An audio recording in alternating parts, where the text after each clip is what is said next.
बिस्मिल्लाहिर्रहमानिर्रहीम। अस्सलामुअलैकुम वरहमतुल्लाहि वबरकातुहू। शुरू अल्लाह के नाम से जो हमारी शहरक से भी ज्यादा करीब है। देखती आंखों और सुनते कानों को हमारा सलाम। हमारी दुआ है कि अल्लाह ताला आपके हर काम में आसानी पैदा करे और आपको राह हिदायत पर रखे, आमीन। आज हम आपकी खिदमत में मालूमात से भरपूर वीडियो लेकर आए हैं। आज की वीडियो में हम आपको 7 भाइयों के बारे में बताएंगे। तो चलिए वीडियो शुरू करते हैं। 7 भाई और 7 कब्रें। नाज़रीन, कहानियों के सिलसिले में आज की हमारी कहानी है 7 भाई 7 कब्रें। कराची में मौजूद इन 7 भाइयों की कब्रों की क्या हकीकत है, जानिए आज की इस वीडियो में। जदीद कराची की बुनियाद 1729 में कल्होड़ा खानदान के दौर में कराची जो कोट की बस्ती के तौर पर रखी गई थी। ये गांव गुलबाई के मकाम पर था और समंदर उस वक्त गुलबाई के मकाम पर था, जो कि अब पीछे चला गया है। समंदर के साथ आबादी की वजह से माहीगीरी इनका पेशा है। बहुत सादा मिजाज लोग इंतहाई पुरसुकून जिंदगी गुजार रहे थे, लेकिन एक दिन अनहोनी ऐसी हो गई कि जैसे इनकी खुशियों को नजर ही लग गई हो। ये 7 भाई अपनी बीवी बच्चों के साथ हंसी खुशी जिंदगी बसर कर रहे थे कि समंदर में इनके साहिल के करीब एक भंवर आया और ये भंवर तो जैसे वहां का हिस्सा बन गया। लोगों ने इस भंवर को कराची चौकन का नाम दिया। इस भंवर ने न जाने कितनी कश्तियां हजम की। मशहूर था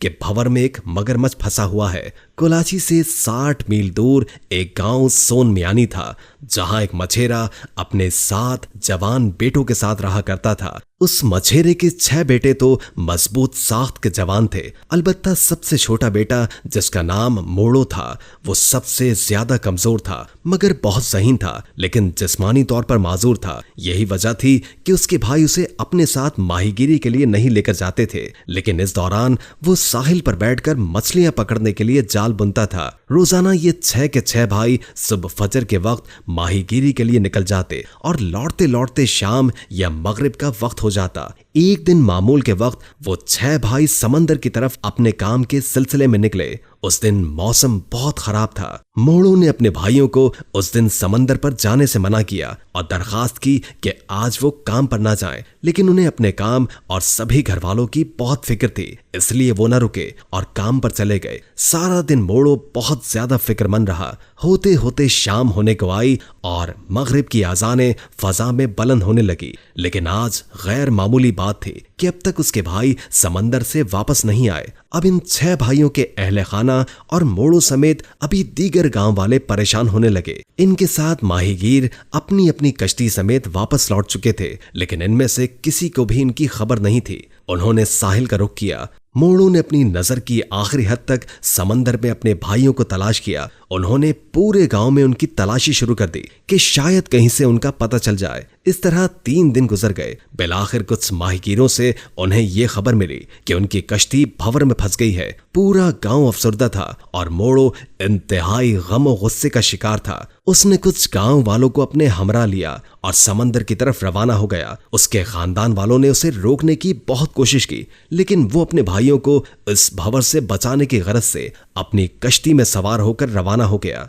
जो ही वो भंवर के करीब पहुंचे, उसमें उन्होंने एक खूंखार मगरमच्छ को अपनी तरफ हमलावर देखा। ये मंजर देखकर मोड़ो को यकीन हो गया कि उसके भाई अब इस दुनिया में नहीं रहे, लेकिन उसने उसी वक्त सफाक मगरमच्छ को मारने की ठान ली कि वो अब इस दरिंदे से बाकी गांव वालों को जरूर बचाएगा। ज़हीन तो वो था ही। उसने अपने गांव के लोहार से एक बड़ा सा पिंजरा तामीर करवाया, जिसके दोनों किनारों पर उसने तेज धार कांटों की छुरियां जुड़वा ली और अपनी जान की परवाह किए बगैर खुद उस पिंजरे में बैठ गया और उस पिंजरे को रस्सियों से बांधकर समंदर में भंवर के नजदीक उसको लटका दिया गया। पिंजरे की रस्सियों के दूसरे जानिब के सिरे ताकतवर बैलों के सींगों से बांधे गए थे। जैसे ही मगरमच्छ ने मोड़ो को खाने के लिए मुंह खोला, उन्होंने रस्सियां हिलाई ताकि बैलों की सींगों को आग लग जाए, ताकि वो आगे की जानिब दौड़े। सब कुछ प्लान के मुताबिक हो रहा था। मगरमच्छ पिंजरे में लगी छुरियों में जकड़ गया और पिंजरे के साथ खिंचता हुआ साहिल तक आ गया, जहां उसे गांव वालों ने मार मार कर हलाक कर दिया।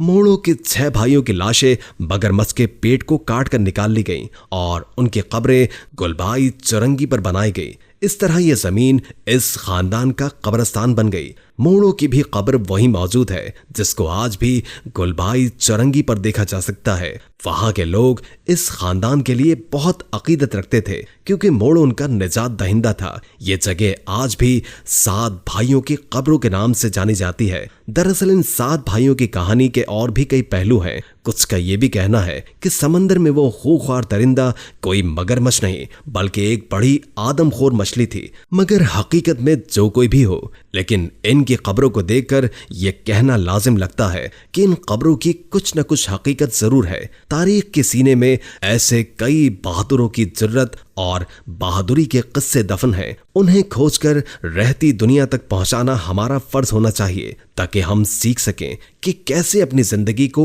अनमोल बनाया जा सकता है। ऐसी कहानियां इंसान में नई उमंग और जज्बा पैदा करती हैं। जो अपनी जिंदगी से मायूस हो चुके होते हैं, ऐसी कहानी उनके लिए उम्मीद के चिराग की तरह काम करती है। जैसे कि आप देख सकते हैं कि मोड़ो ने एक साथ अपने 6 भाइयों को खो दिया। वो जिस्मानी तौर पर कमजोर था, उसमें इतनी कुव्वत न थी कि वो एक वहशी दरिंदे से लड़े, मगर उसने हिम्मत नहीं हारी। उसने अपनी जिस्मानी कमजोरी का रोना नहीं रोया, बल्कि उसने अपनी जहनी ताकत को अपना हथियार बनाया। वो चाहता तो एक कोने में बैठकर अपने 6 भाइयों की मौत का गम मनाता, मगर उसने ऐसा कुछ नहीं किया, बल्कि मगरमच्छ का कत्ल करके पूरे गांव को बचाकर अपनी बहादुरी का सबूत दिया। अल्लाह हमें भी ऐसे नेक काम करने की तौफीक अता फरमाए। आमीन।